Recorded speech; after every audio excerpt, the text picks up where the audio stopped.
AI's gonna leave 800k Hongkongers out of work.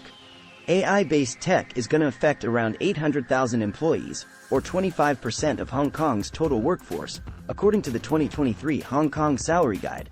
That's a quarter of the city's workers who'll either be out of a job or have to switch careers in the next 5 years, says recruitment firm Venturnix.